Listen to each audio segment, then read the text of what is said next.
Banjir besar yang terjadi di Aceh, Sumatera Utara, dan Sumatera Barat menjadi bukti bila kerusakan hutan sudah sangat parah dan membahayakan keselamatan warga. Penegak hukum tengah menyelidiki perusak hutan yang memperparah dampak banjir akhir November lalu. Presiden Prabowo Subianto berkomitmen untuk menindak tegas pelaku pembalakan liar dan mengimbau untuk menjaga lingkungan. Inilah catatan Kompas TV, bencana Sumatera, bukti hutan belum terjaga baik. Menjaga lingkungan, mengantisipasi kondisi di masa depan mungkin yang di daerah-daerah juga semuanya harus siap.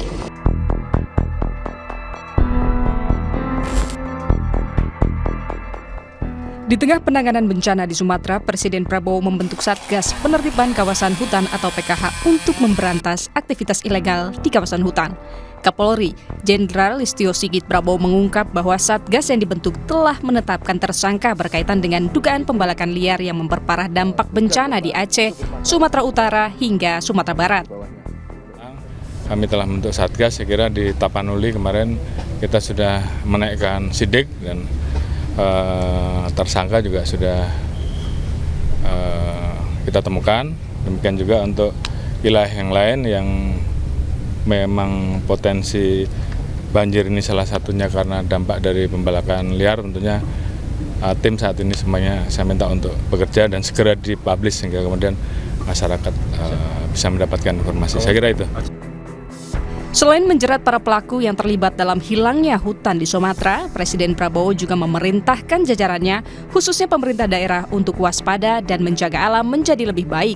Prabowo meminta agar tidak ada pohon yang ditebang sembarangan. Kita sekarang harus waspada, hati-hati. Kita harus jaga lingkungan kita, ya. Alam kita harus kita jaga. Kita tidak boleh tebang pohon sembarangan. Saya minta pemerintah daerah semua lebih waspada, lebih awasi, ya. Kita jaga alam kita dengan sebaik-baiknya. Menyusutnya hutan di Aceh, Sumatera Utara, dan Sumatera Barat yang menurut analisis jurnalisme data Kompas mencapai rata-rata 36.305 hektar per tahun, atau jika dikonversi per hari ditemukan angka sekitar 99,46 hektar hilang per hari. Perhimpunan Bantuan Hukum Indonesia atau PBHI mendesak untuk mengadili tak hanya soal pelaku yang ada di lapangan, tetapi hingga pembuat kebijakan. Bagaimana bisa 100 hektar per hari itu diizinkan? Siapa yang ngasih izin? Tentu levelnya bukan level paling kroco di bawah di lapangan. Ini harus diselesaikan dengan mekanisme memeriksa juga secara pidana dugaan korupsi, dugaan TPPU dari menteri, baik menteri yang sekarang, menteri yang kemarin. Hutan-hutan ini juga ada pertambangannya, bukan cuma kayu digundulkan juga. Maka periksa juga itu Bahlil.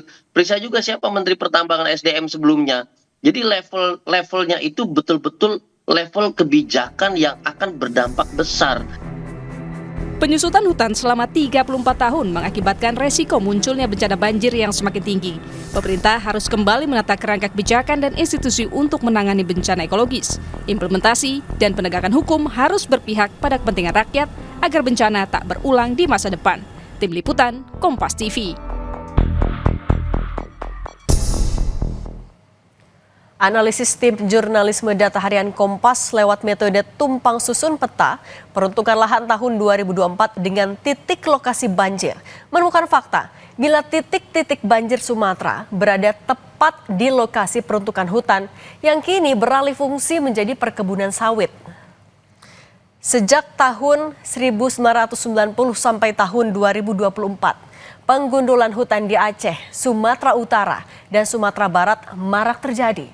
Tim jurnalisme data harian Kompas mengungkapkan per hari, luasan penebangan hutan di 3 provinsi itu rata-rata 36.305 hektar per tahun atau berkisar 99,46 hektar per hari. Jika dikonversikan, setara dengan luas 139 lapangan sepak bola.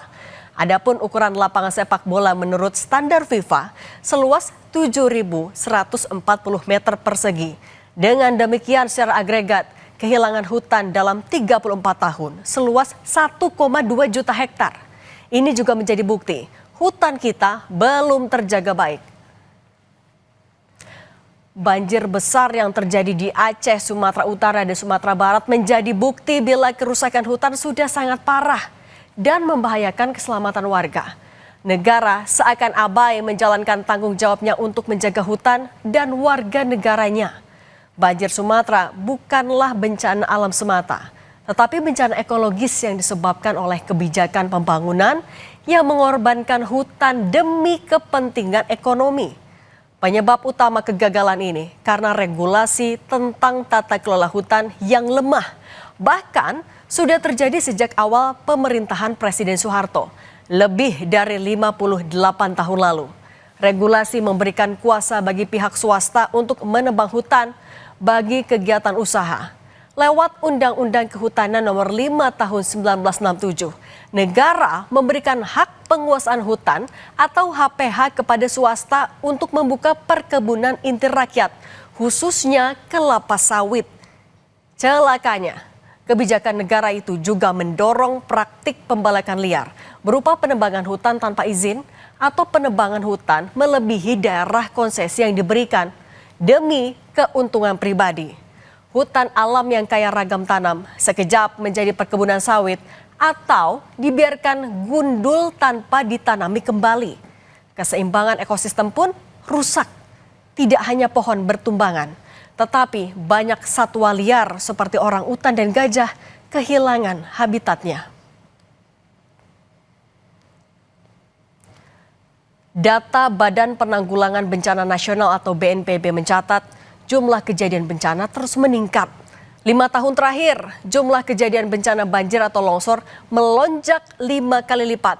Dari 882 kejadian bencana pada periode 2019 hingga 2024, lompat menjadi 4.779 dalam periode 2020 hingga 2025. Ironisnya, lonjakan kejadian bencana ini tidak lantas menjadi alarm pengingat. Sampai hari ini, negara belum terlihat serius membenahi tata kelola hutan. Regulasi baru kehutanan lewat Undang-Undang Nomor 6 Tahun 2023 tentang Cipta Kerja malah membuka celah bagi praktik deforestasi. Aturan ini menyederhanakan penetapan hutan hanya dengan peta atau citra satelit, serta menghapus ketentuan batas minimal 30% kawasan hutan dari luas daerah aliran sungai dan atau luas pulau. Dampak regulasi yang lemah menyebabkan lebih dari 1.000 manusia meregang nyawa dalam bencana Sumatera. Sementara itu, lebih dari 200 orang masih dinyatakan hilang.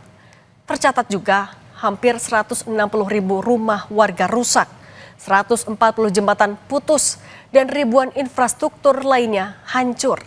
BNPB memperkirakan biaya pemulihan pasca bencana lebih dari 51 triliun rupiah.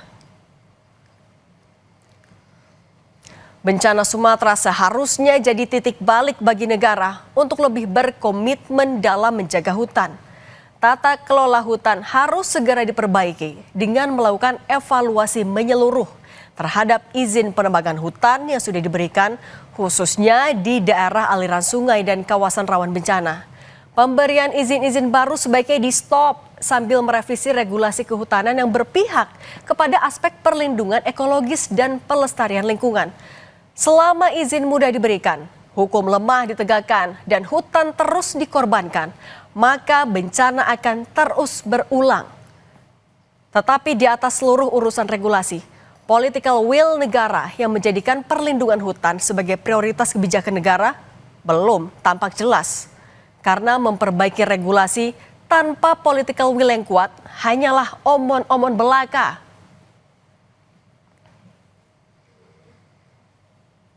Kepemimpinan kuat Presiden Prabowo harus memastikan tidak ada lagi praktik transaksional yang melibatkan aparat penegak hukum dan kementerian dengan oligarki atau elit lokal dalam pemberian izin pemanfaatan hutan untuk kegiatan perkebunan atau usaha perekonomian yang lain.